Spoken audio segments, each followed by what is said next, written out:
Morning guys. Gumawa tayong sitaw. Malalaki na sila, lalagay natin sa ating paksiw. Pwede na tong anuhin eh. Pwede na yan tanim. Mahaba na sila guys, tsaka malalaki na.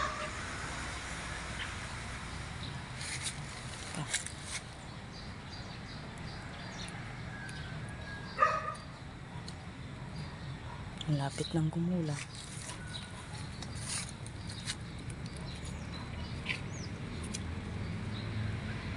Ito sa baba.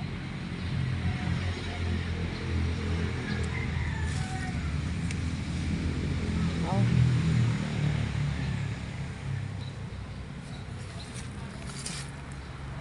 Tsaka yung isa maliit.